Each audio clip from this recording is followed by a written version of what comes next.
শেষে এলো খুশির ঈদ। রোজার শেষে এলো খুশির ঈদ। রোজার শেষে এলো খুশির ঈদ। সোনা দানা বালা খানা স্বভাবে লিল্লাহ, স্বভাবে লিল্লাহ। রমজানের ওই রোজার শেষে এলো খুশির ঈদ। রমজানের ওই রোজার শেষে এলো খুশির ঈদ। লিডারের সাথে এবং প্রধানমন্ত্রীর সাথে দেখা করে আমি নিজেকে গর্ববোধ করছি যে আমি অনেক বড় একটা সুযোগ পেয়েছি যে ওনার সাথে দেখা করার। সবচেয়ে বড় কথা হচ্ছে যে বাংলাদেশে অনেক বছর পর আবার বাংলাদেশের জনগণ প্রধানমন্ত্রীর সাথে ঈদের নামাজ পড়তে সেই সুযোগটা পেয়েছে, যেটা অনেক বছর পায়নি। যেহেতু মহিলা প্রধানমন্ত্রী ছিল এত বছর ধরে, তাই ঈদের জামাতে অন্তত প্রধানমন্ত্রীকে তারা পায়নি। এবার সবচেয়ে বড় ব্যাপার হচ্ছে যে ঈদের জামাতে প্রধানমন্ত্রীকে পেয়েছে এবং আমাদের জনাব তারেক রহমানের হাত ধরে আমরা আশা করি গণতন্ত্রের পুনরুদ্ধার হবে। আমরা দেখেছি গত 28 দিনে 28টি যেই প্রকল্প তারা নিয়েছে এবং তারা নির্বাচনের সময় যা ফলশ্রুতি দিয়েছে তা পূরণ করেছে এবং আমরা চাই এভাবেই আমরা এগিয়ে যাব এবং জনগণকে ঈদ মোবারক জানাচ্ছি সবাইকে।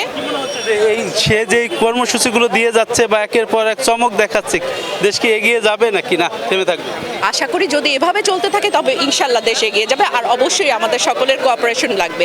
এককভাবে তো আর সরকার সব কিছু করতে পারবে না, সেখানে জনগণ থেকে শুরু করে প্রশাসন সকলের ঐক্যবদ্ধভাবে কাজ করলে অবশ্যই আমরা এগিয়ে যাব। আমি বলবো যে রাষ্ট্রপতি যেই হোক, কিন্তু তিনি তো তার হাত ধরে তো এখন বর্তমান সংবিধান এবং সংসদ বসেছে, তো তার সাথে প্রধানমন্ত্রীর এটা আমি স্বাভাবিকভাবেই গণতান্ত্রিকভাবেই দেখছি। আমার কাছে কি প্রত্যাশা করেন আপনি?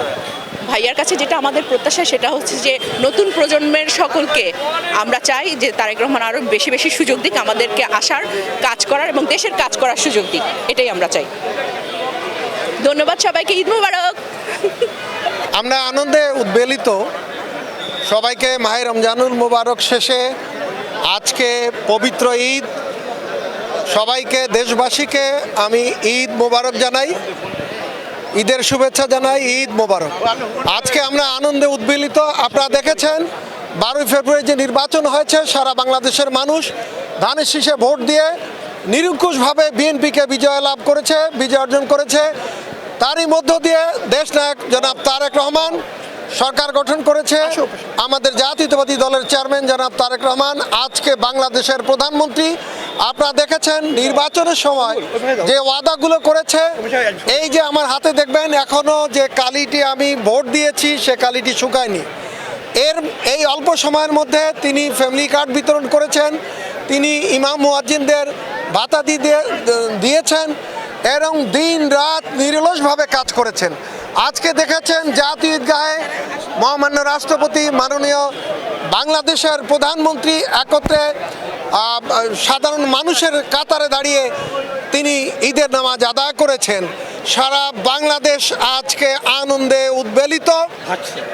আজকের এই আনন্দ দল মত নির্বিশেষে ভেদাভেদ ভুলে গিয়ে সবাই আমরা আনন্দ ভাগাভাগি করে আগামী দিনে একসাথে সুন্দর একটি বাংলাদেশ গড়ার জন্য বাংলাদেশের আপামর জনসাধারণকে উদাত্ত আহ্বান জানাই। জনাব তারেক রহমান বাংলাদেশের প্রধানমন্ত্রী, তার হাতকে শক্তিশালী করে আগামী দিনে তাকে সাহায্য সহযোগিতা করে সুন্দর একটি বাংলাদেশ বিনির্মাণের জন্য এদেশের মানুষ তাকে সাহায্য সহযোগিতা করে একত্রবদ্ধ হয়ে থাকবে। আমরা এখানে উপস্থিত হয়েছি জাতীয়তাবাদী শিক্ষক পরিষদের আমি কনভেনার আয়ুব, আমার মাঝে উপস্থিত আছেন জাতীয়তাবাদী শিক্ষক পরিষদের জয়েন্ট কনভেনার হাসিব, আমার মাঝে উপস্থিত আছেন জাতীয়তাবাদী শিক্ষক পরিষদের জয়েন্ট কনভেনার প্রফেসর সুমন সহ, শেখ ফরিদ মেম্বার সেক্রেটারি সহ আমরা ইতিমধ্যে শহীদ রাষ্ট্রপতি জিয়াউর রহমান এবং দেশনেত্রী বেগম খালেদা জিয়ার সমাধিস্থলে গিয়ে সেখানে কবর জিয়ারত করছি। তাদের দুজনের পারলৌকিক শান্তি কামনা করে আল্লাহর কাছে দোয়া করছি, আল্লাহ যেন তাদেরকে জান্নাতুল ফিরদৌস নসিব করেন এবং দেশ নায়ক তারেক রহমানের জন্য হাত তুলে আমরা দোয়া করি আল্লাহ যেন তাকে সুন্দর রাষ্ট্র পরিচালনার মধ্য দিয়ে এ দেশে একটি সুখী সমৃদ্ধশালী দেশ গঠনের সুযোগ করে দেন। পরিশেষে আপনাদের সবাইকে আবারও ঈদ মুবারক জানাচ্ছি। আমরা যমুনা অপেক্ষা করছি। এখানে দেখেছেন হাজার হাজার লক্ষ জনতা আজকে বাংলাদেশের গণমানুষের প্রধানমন্ত্রীর সঙ্গে ঈদের শুভেচ্ছা বিনিময় করতে আসছেন। এদেশের সাধারণ মানুষকে আমরা অভিনন্দন জানাই এবং ঈদ মুবারক জানাই। সাথে বাংলাদেশের প্রধানমন্ত্রী সহ সরকারে যারা আছেন, মন্ত্রী পরিষদের সদস্য এবং পার্লামেন্ট মেম্বার, সবাইকে জানাচ্ছি ঈদ মোবারক, ঈদ মোবারক। দীর্ঘদিন পর, এত বছর পর আজকে খুব সুন্দর একটা আমরা ঈদ উদযাপন করতে আসছি। আমাদের চেয়ারম্যান এবং আমাদের প্রধানমন্ত্রী জনাব তারেক রহমান সাহেবের সাথে আমরা সবাই দেখা করতে আসছি। আর এটা আমাদের একটা খুশির খবর, কারণ এতদিন তো আমরা নিপীড়ন নির্যাতনের জন্য তো কোথাও আমরা দেখা করতে পাইনি, আসতেও পাইনি।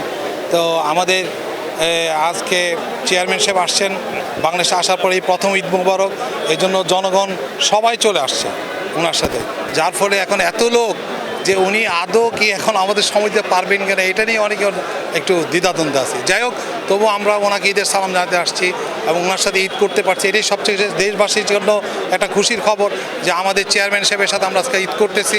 প্রধানমন্ত্রী আমাদেরকে ডেকেছেন, ইনশাল্লাহ আমরা কিছুক্ষণের মধ্যে হয়তো ওনার গেট খুলবেন, আমরা দেখব এবং ওনার সাথে ঈদ মোবারক। এবং দেশবাসীর জন্য আমাদের দোয়া থাকবে যে সামনে যে বাংলাদেশ আমরা গঠন হবে, সেই গঠনকল্পে সমস্ত দেশবাসী যেন আগে আসে এবং এই গণতান্ত্রিক সরকারকে সবাই যেন সমর্থন দেয়। আমি একটু বিষয় জানবো, সেটা হচ্ছে যে তিনি দীর্ঘদিন পরে রাষ্ট্রপতিকে নিয়ে ঈদগাহে নামাজ পড়লেন।